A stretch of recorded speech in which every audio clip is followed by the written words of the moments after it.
তাদের সম্পদ দুইটা, ইন্ডিয়ার বন্ধুত্ব আর মুক্তিযুদ্ধ। এই দেশকে আধিপত্যবাদ ফ্যাসিস্ট মুক্ত আমরাই করেছি। আমাদের সহায়তা ছাড়া একটা বার ক্ষমতায় আসতে পারে নাই। আমরা তো ধর্মকে নিয়ে ব্যবসা করছি না, নতুন করে ভুল ধরবে ধর্মের নামে তারাই তো ধর্ম নিয়ে ব্যবসা করছে। আধিপত্যবাদ থেকে যদি এদেশকে মুক্ত করতে হয়, জামায়াতে ইসলামী আগামীতে ক্ষমতা আসার কোনো বিকল্প নাই। একজন প্রার্থী বড় রাজনৈতিক দল বিএনপির বললেন যে আপনাদের জন্য, জামাত ইসলামী বাংলাদেশের জন্য, আমিও সহজভাবে বুঝতে চাই, এই নির্বাচনটিতে অনেক চ্যালেঞ্জের এবং আপনারা ফুল ফ্লেজে এবার নির্বাচন করছেন 300 আসনেই এবং সম্ভাবনাময় যে দলগুলো আছে তাদের সঙ্গেও জোট করছেন। এটি কোনোভাবে চ্যালেঞ্জ কিনা? কিছু বিষয়ে মীমাংসা জরুরি ছিল। মহান মুক্তিযুদ্ধের বিষয়গুলো আমরা দেখলাম 16 মাসে আপনারাও এক ধরনের খণ্ডনের চেষ্টা করেছেন। যেই বিষয়গুলো আসলে মীমাংসিত ছিল না সেগুলোতেও অনেকটাই আপনারা চেষ্টা করেছেন প্রশ্নের উত্তর দেওয়ার, খোলাসা করবার সুযোগ চাইছেন আপনারাও। আবার আমরা দেখছি সামাজিক যোগাযোগ মাধ্যমে আপনাদের দলের কিছু নেতৃত্ব এমন সব মন্তব্য করছেন যেটি অনেক সময়ই ভোটের কথার কথা, হ্যাঁ, বা সাংঘর্ষিকও বটে। আপনি আমার কাছে জানতে চাইলে আমি হয়তো সেগুলো বলতে পারবো, আপনি জানেন আমি কোনগুলো বিষয়কে ইঙ্গিত করছি। ধর্ম নিয়েও এক ধরনের রাজনীতির বার্তা এই 16 মাসে আমি অন্তত ফলো করেছি। আপনি জানতে চাইলে আমি উত্তর আপনাকে দিতে পারবো। এগুলো এখনও কি জামাতের জন্য চ্যালেঞ্জ কিনা, অমীমাংসিত বিষয়গুলো? আসলে এগুলো অমীমাংসিত বিষয় না, এগুলো মীমাংসিত বিষয় বলেই আমি মনে করি। আমরা অনেক কিছু শুনি, কিন্তু বাস্তবভাবে দেখতে হবে। আপনি দেখেছেন জুলাই যে বিপ্লবটা হয়েছে সেখানে কি বলে ছাত্ররা স্লোগান দিয়েছে, এবং কয়েকদিন আগে বাংলা বাজার পত্রিকাও একটা কথা আমরা দেখলাম যে দল এখন প্রশাসন যেদিকে নুয়ে পড়ছে, তারা লিখেছে তাদের সম্পদ দুইটা, ইন্ডিয়ার বন্ধুত্ব আর মুক্তিযুদ্ধ। এবং গতকালকেও আমরা সেটা দেখলাম। কিন্তু মুক্তিযুদ্ধকে এবং 24-এর যুদ্ধকে দুটাকেই জামাত সমানভাবে ওন করে। আমি পার্সোনালি, আপনি যদি আমার এলাকায় খোঁজ নিন, আমার এলাকায় আমার বাবার ভূমিকা মুক্তিযুদ্ধে আপনি খোঁজ নিতে পারেন। সুতরাং মুক্তিযুদ্ধে বাংলাদেশে যে 3টা দল আছে, বড় বড় মুক্তিযোদ্ধারা সবই এখন বাংলাদেশ জামায়াত ইসলামীর সঙ্গে কাজ করছে। 71 সালের জামায়াত ইসলামী বর্তমানে জামায়াত ইসলামী এক নাই পুরা। সুতরাং আপনাকে কোন পার্সপেক্টিভে কি বলেছিল সেটা আপনার চিন্তা করতে হবে। আর দেশের স্বাধীনতা, সার্বভৌমত্ব এবং আধিপত্যবাদের বিরুদ্ধে কারা কাজ করছে সেটা আপনাকে দেখবে। গতকালকেও আপনি দেখছেন আমাদের শ্রদ্ধেয় বীর মুক্তিযোদ্ধা কর্নেল অলি আহমেদ, তিনি খুব স্পষ্টভাবে বলেছেন যে বাংলাদেশে জামায়াত ইসলামের মধ্যে বর্তমানে সবচেয়ে বেশি পরিশুদ্ধ এবং দেশপ্রেমে উনি দেখছেন বা দেশের পক্ষে তিনি কাজ করছেন।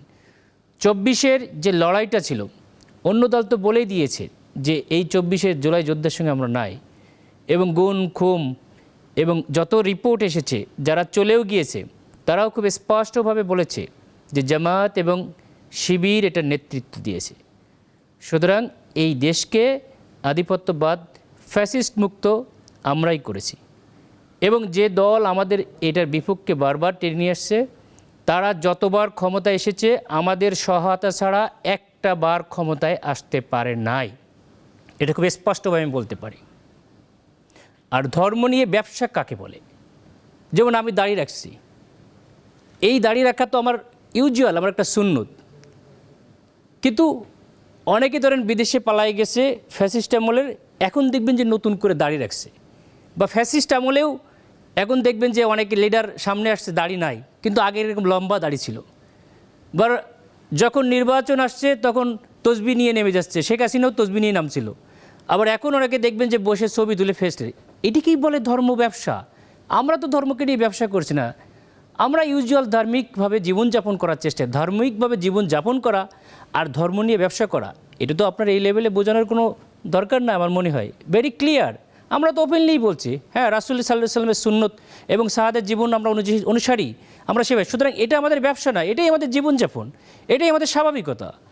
যারা নতুন করে ভুল ধরবে ধর্মের নামে, তারাই তো ধর্ম নিয়ে ব্যবসা করছে, এবং তারা সব সময় এটা নিয়ে বলতে থাকবে।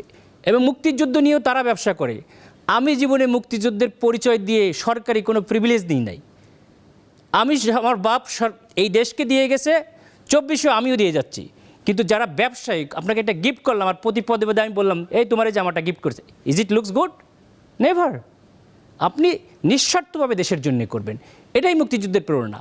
রাজাকারের কথা বলেন, এদেশে তো জরিপ করে বের করেছে কোন দলে কত রাজাকার।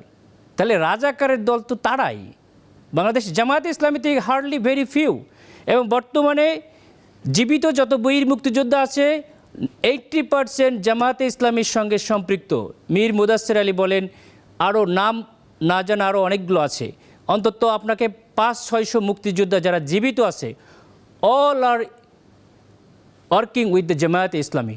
আমি তো ক্যান্টনমেন্ট এলাকার এখন প্রতিনিধি, আপনাকে অন্তত 500-1000 মুক্তিযোদ্ধা যাদেরকে আমি দিতে পারবো, দে আর ওয়ার্কিং উইথ মি, যারা ক্যান্টনমেন্টে আগে কাজ করেছে তারাও কাজকে, তারা খুব ভেরি ক্লিয়ার। বর্তমানে বাংলাদেশের স্বাধীনতা সার্বভৌমত্বকে যদি রক্ষা করতে হয়, আধিপত্যবাদ থেকে যদি এদেশকে মুক্ত করতে হয়, জামায়াতে ইসলামী আগামীতে ক্ষমতা আসার কোনো বিকল্প নাই। অন্য সব দল তারা অন্য কোনো দেশের কাছে নিজের আইডিওলজিকে বিক্রি করে দিয়েছে। জামায়াতে ইসলামী কোনো সময়ের জন্যে তারা বিকায় নাই, 71-ও বিকায় নাই। 71-ও তারা স্বাধীনতা চেয়েছে, কিন্তু এদেশের যারা স্বাধীনতার যোদ্ধা তাদের মাধ্যমে চেয়েছে। কই এ জাতির সামনে তো প্রশ্ন আসে, স্বাধীনতার যুদ্ধে যখন স্বাক্ষর হয়েছে তখন আমার দেশের সর্বাধিনায়ক কোথায়? এটা তো ইয়ং জেনারেশনের কোশ্চেন। সেই কোশ্চেনের উত্তর তো কেউ দিতে পারে নাই। কেন অন্য দেশের প্রতিনিধির সামনে আমার স্বাধীনতার যুদ্ধ করে সাইন হবে? দে আর হেল্পিং মি। আপনি আমার বাসায় একটা গিফট নিয়ে আসলেন, তার মানে আপনি আমার বাসার মালিক হয়ে গেলেন? Not like that. আপনি আমাকে অতিথি, তার মানে আপনি আমার বাসার মালিক না। সাময়িক গিফট নিয়ে এসে সারা 9 মাস যুদ্ধ করলাম, 10 দিন এসে আমার সঙ্গে থেকে আপনি এটার সিনাই নিয়ে চলে গেলেন, আমার বউ বাচ্চা সহ নিয়ে চলে গেলেন যে ভাই তুমি থাকো একা। Is it right? এটাই কি স্বাধীনতার চেতনা? নেভার। আপনার কাছ থেকে শুনে যেটি বোঝার আমার সহজভাবে আমি যদি বুঝি, তাহলে আপনি বলছেন বর্তমান নিয়েই আপনারা আসলে চলতে চাইছেন। বিগত দিনের ভুল সেটি হয়তো আপনারা স্বীকার করে নিচ্ছেন, কিন্তু বর্তমান জেনারেশন যে 4.5 কোটি ভোটার, কিংবা এই যে যারা একদমই ভোটাধিকার থেকে বঞ্চিত ছিল, সেই মানুষের কাছে জামাতের যে মেসেজ সেটি ক্লিয়ার, ভেরি ক্লিয়ার। এবং ইয়ং জেনারেশন এক বাক্যেই জামায়াত ইসলামীকে ভোট দেবে। সেটা 4টা সংসদ নির্বাচনে খুব ক্লিয়ারলি তারা মেসেজ দিয়েছে হোয়াট দে ওয়ান্ট। তারা কাদের সঙ্গে আছে? বিভিন্ন দল কাগজে কলমে এবং জরিপে আছে, কিন্তু প্র্যাকটিক্যালি ছাত্র জনতা বিভিন্ন ছাত্র সংসদ নির্বাচনে দেখিয়ে দিয়েছে। এবং আগামী ইলেকশনেও বিপুল ভোটে জামায়াত ইসলামীকে তারা জয়ী করবে এবং বাংলাদেশে ডাক্তার শফিকুর রহমানই প্রধানমন্ত্রী হবেন ইনশাআল্লাহ, আমি আশাবাদী।